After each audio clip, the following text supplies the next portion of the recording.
Assalamualaikum warahmatullahi wabarakatuh. Di sini saya akan melanjutkan penjelasan dari Muhammad Faisal Arifin, yaitu mengenai pendekatan Gender and Development atau GAD. Setelah kita mengetahui arti pendekatan WID dan WAD yang berorientasi pada aspek sosial dan politik, maka pendekatan GAD atau Gender and Development lebih menekankan pada orientasi hubungan sosial.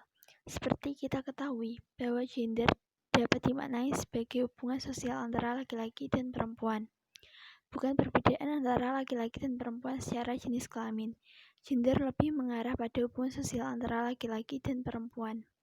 Hubungan ini dikonstruksi baik secara sosial maupun budaya. Kenyataan klasik yang sering kita dengar adalah perempuan berada dalam hubungan yang tersubordinasi dengan laki-laki.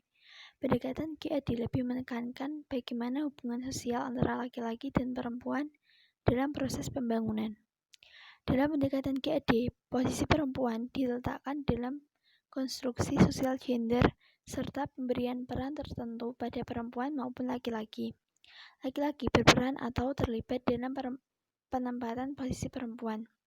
Artinya, nasib kaum perempuan turut dipikirkan oleh laki-laki. Laki-laki turut berperan serta dalam memperjuangkan kepentingan perempuan.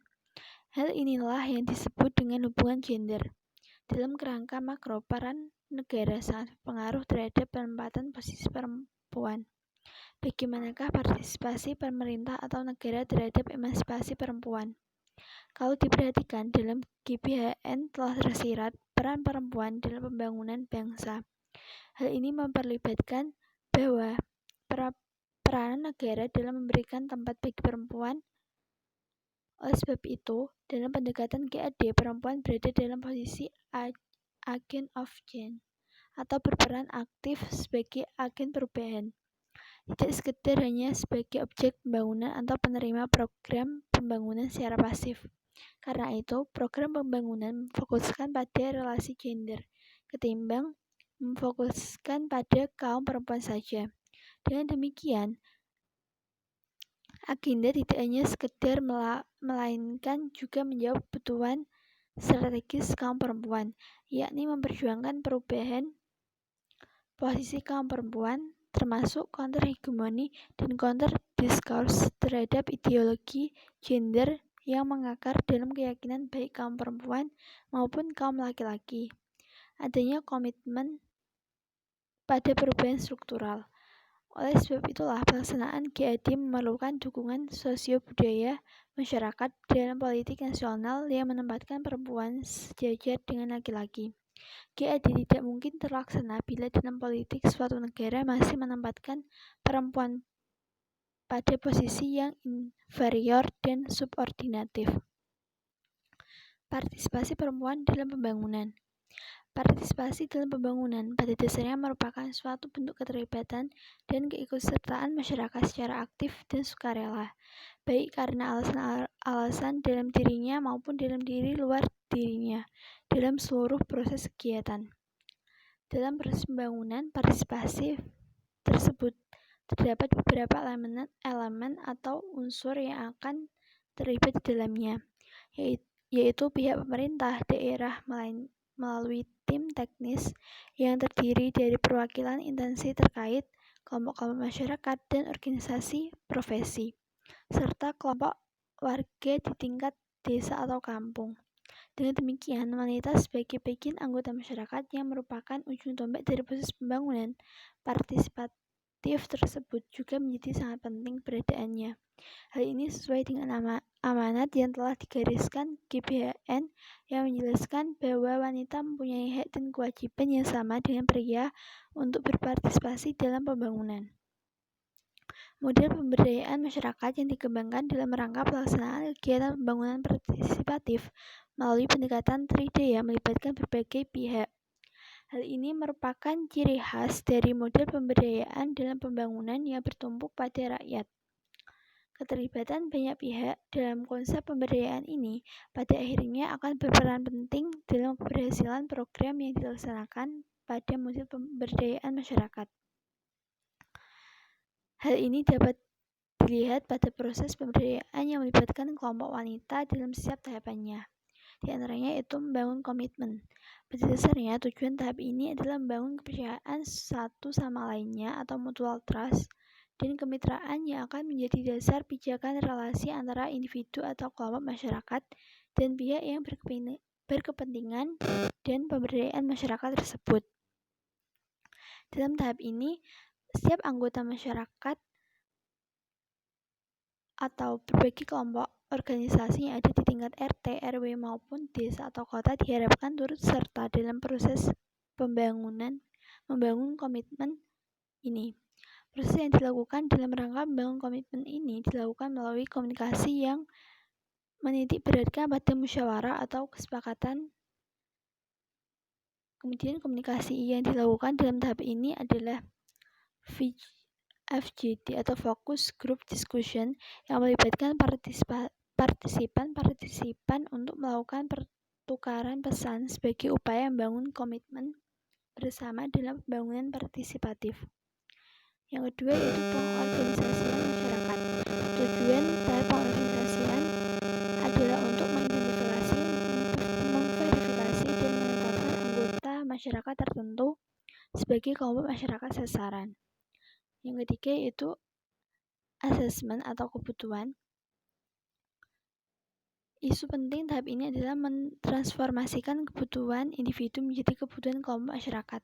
Selanjutnya, visi tersebut menjadi tujuan akhir kelompok yang akan diwujudkan melalui serangkaian kegiatan. Terdapat 3 jenis kebutuhan masyarakat yang dapat diidentifikasi dalam konteks ini, yaitu felt needs atau kebutuhan yang dirasakan masyarakat pada saat tertentu. Kemudian yang kedua yaitu actual needs atau kebutuhan nyata saat ini yang sering tidak dirasakan atau disadari. Yang ketiga yaitu anticipate need atau kebutuhan yang akan dirasakan di waktu mendatang. Yang keempat yaitu perencanaan kegiatan. Hasil asesmen kebutuhan akan memberikan gambaran sekaligus pijakan tentang orientasi sasaran pembangunan komunitas. Dengan demikian dapat dibuat rencana pembangunan yang selaras dengan kebutuhan kaum masyarakat. Termasuk dalam perencanaan kegiatan adalah anggaran, rencana pembiayaan, sumber-sumber pendanaan, langkah-langkah strategis, tahap-tahap pekerjaan teknis, pembagian peran dan tugas serta kemungkinan sumber daya dan hambatan. Yang kelima yaitu pelaksanaan. Berdasarkan perencanaan yang telah ditetapkan, pembangunan dilaksanakan pada tahap ini. Perubahan dan pergeseran dari rencana semula sangat mungkin terjadi. Selama perubahan terjadi dalam jumlah dan frekuensi yang wajar, maka tidak ada yang perlu dikhawatirkan. Kemudian, wanita dapat berpartisipasi dalam pembangunan tidak hanya sebagai penikmat dan dari pembangunan itu sendiri, akan tetapi pada konsep pembangunan partisipatif, wanita dapat berpartisipasi sampai pada perencanaan dari arah pembangunan yang sesuai dengan kebutuhannya. Bahkan pada tahap evaluasi pun wanita akan tetap berpartisipasi. Pada prinsip yang keenam yaitu evaluasi. Pada prinsip evaluasi adalah upaya untuk mengetahui atau apakah kegiatan telah mencapai tujuan yang telah ditetapkan. Selain itu, evaluasi juga harus memperoleh gambaran tentang tingkat kemandirian kelompok masyarakat. Kemudian, tahap selanjutnya pada tahapan akhir dari pemberdayaan masyarakat ini, wanita akan menentukan bagaimana kontrol yang dilakukan para wanita tersebut sebagai upaya untuk mencapai tujuan pembangunan yang sesuai dengan kebutuhan yang dirasakan masyarakat.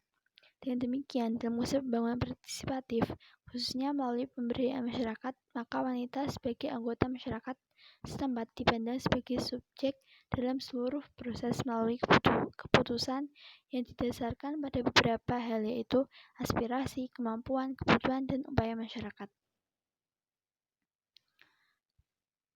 Dalam kenyataan di lapangan, pada proses pembangunan partisipatif yang dilakukan para wanita melalui pendekatan pemberdayaan masyarakat mengalami berbagai kendala. Di antaranya yaitu wanita secara psikologis terbiasa dengan kondisi sebagai bagian masyarakat yang terpinggirkan, sehingga kesadaran untuk turut serta dalam proses pembangunan partisipatif yang dimulai dari perencanaan menjadi titik maksimal.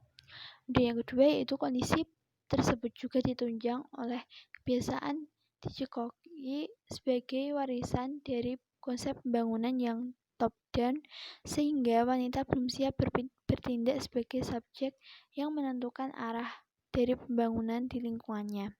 Yang terakhir yaitu masih banyaknya para wanita yang tidak berani untuk tampil ke depan dan mengungkapkan pikiran atau idenya, sehingga mereka seringkali mengiyakan perencanaan dan pelaksanaan yang dikemukakan oleh para pria.